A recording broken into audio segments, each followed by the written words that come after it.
24 नवंबर की तैयारियां जो कि जोरों शोरों से चल रही हैं। अखिल भारतीय शिक्षक संघर्ष मोर्चा की तरफ से टेट अनिवार्यता के विरोध में विशाल धरना प्रदर्शन जंतर मंतर पर होने वाला है। तैयारियां अपने चरम पर है। देखने को मिल रहा है कि हर एक जगह से शिक्षक आने की तैयारियों में जुट गए हैं और यही कहना है सबका कि इस बार आर पार की लड़ाई होगी और शिक्षक अपना हक और अधिकार लेकर रहेंगे। सुप्रीम कोर्ट की तरफ से जो फैसला लिया गया था उसके विरोध में सभी शिक्षक एक साथ एक बैनर तले आकर अपनी आवाज को बुलंद करने वाले हैं और 24 तारीख का कार्यक्रम सफल बनाने के लिए पूरा प्रयास किया जा रहा है। फिलहाल संगठन के ही पदाधिकारी योगेश त्यागी ने कार्यक्रम के ठीक पहले अपना एक वीडियो जारी कर सभी शिक्षकों से अपील की है। उन्होंने इस अपील में क्या कुछ कहा है आप भी सुनिए। देश तथा प्रदेश के सभी सम्मानित शिक्षक साथियों, टीटी अनिवार्यता का विरोध का समय अब नजदीक आ गया। 24 तारीख का अब एक हफ्ता भी नहीं बचा। सोमवार को आप सबको जंतर मंतर दिल्ली पर एकत्र होना है और अपनी इस मांग को पुरजोर तरीके से भारत सरकार के शिक्षा मंत्री धर्मेंद्र प्रधान जी को और माननीय प्रधानमंत्री जी को अवगत कराना है तथा इससे आ रही एक विषम परिस्थिति से भी उनको अवगत कराना है। सर्वोच्च न्यायालय द्वारा निर्णय देते समय या यूं कहें कि उनके सामने तथ्यों को प्रस्तुत नहीं किया गया। जो निर्णय आ गया उससे देश के करीब 28 लाख शिक्षक और कर्मचारी, कर्मचारी तो नहीं, शिक्षक इससे प्रभावित हो गए। और शिक्षक ही नहीं प्रभावित हुए, शिक्षकों के साथ साथ 28 लाख शिक्षकों के साथ साथ उनके परिवार प्रभावित हुए। उनके सामने रोटी का संकट आ रहा है। 55 साल 56 साल की आयु हो चुकी है। आवेदन करने के लिए अर्हता भी नहीं है, तो नौकरी जाने के अतिरिक्त और कोई दूसरा रास्ता नहीं दिख रहा है और उनको परिवार को बचाने का काम अब केवल और केवल भारत सरकार, माननीय शिक्षा मंत्री जी, माननीय नरेंद्र मोदी जी, शिक्षा अधिकार अधिनियम 2011 में धारा 23(2) को संशोधन करके एकमात्र लाइन बढ़ा करके केवल परंतु हटा करके इतना ही एक संशोधन करना है कि शिक्षा अधिकार अधिनियम 2011 लागू होने से पूर्व जो भी शिक्षक संपूर्ण योग्यताओं को पूर्ण करते हुए नियुक्त किए गए हैं उन पर यह व्यवस्था लागू नहीं की जाएगी और 28 लाख बेसिक शिक्षक और उनके परिवार इस भुखमरी से बच जाएंगे। ये मेरा भारत सरकार से अनुरोध है। साथियों, सर्वोच्च न्यायालय की चर्चा बराबर हो रही है। अभी कल हमारे एक मित्र जो इस केस की बहुत पैरवी कर रहे हैं, AIPTF के भाई राजेश सिंह, कल सर्वोच्च न्यायालय में थे।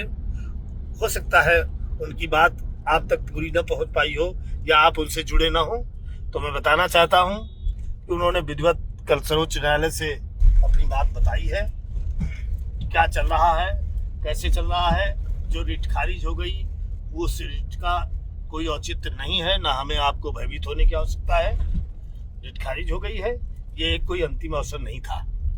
अभी हमारी सभी रिव्यू याचिकाएं पेंडिंग है जिनके अभी सुनवाई नहीं हुई है और रिव्यू याचिका में ही हम आप सफल होंगे, क्योंकि जैसा जानकारी में आया है कि एक किसी केस के मामले में आदरणीय दत्ता साहब जी जो जज इस मैटर में रहे हैं, उन्होंने ये बात कही है कि इसकी सुनवाई करते समय हमने सभी राज्यों को नोटिस किया था, लेकिन तब वहां कोई कुछ नहीं कहने आया, ना ही कोई बात बताई कि इतनी बड़ी प्रॉब्लम या इतनी बड़ी समस्या देश पर आ जाएगी। और आज सारे राज्य उस आदेश के पुनर्विचार याचिका दायर कर रहे हैं, तो उनकी भी सोच है कि निश्चित तौर पर कहीं न कहीं पर हमारी ये निर्णय बहुत परिवारों को प्रभावित करेगा।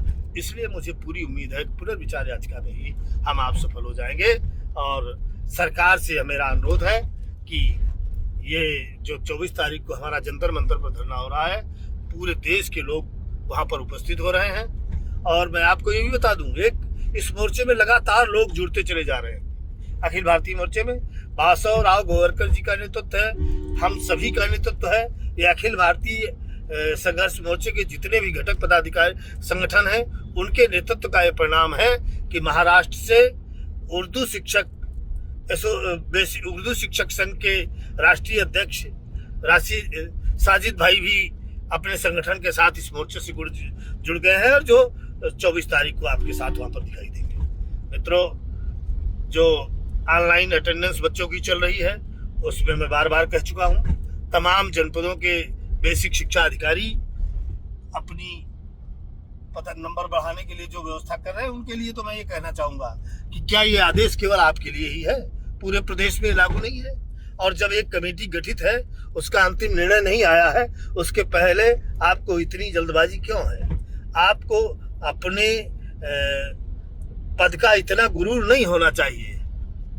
आप पद के चक्कर में और पद के कारण आप हमारे बेसिक शिक्षकों को प्रताड़ित करने का असफल प्रयास कर रहे हैं। यद्यपि आप सफल नहीं हो रहे हैं, लेकिन मैं आपसे कहना चाहता हूं कि उत्तर प्रदेश की सरकार, उनको मैं धन्यवाद देना चाहता हूं कि उन्होंने हमारी समस्या को समझा और सर्वोच्च न्यायालय तक पुनर्विचार याचिका लेकर के गए। माननीय मुख्यमंत्री जी को धन्यवाद दूंगा, और माननीय मुख्यमंत्री जी को इसलिए भी धन्यवाद देना चाहूंगा कि वो निश्चित तौर पे इस मामले में सबसे आगे रहे हैं। और उन अधिकारियों से भी कहना चाहूंगा कि ये योगी आदित्यनाथ जी की सरकार है, यहाँ आपका स्थायित्व तो नहीं है। अगर आप बेसिक शिक्षक को प्रताड़ित करने का काम करेंगे तो निश्चित तौर पर उसका परिणाम अच्छा नहीं होगा।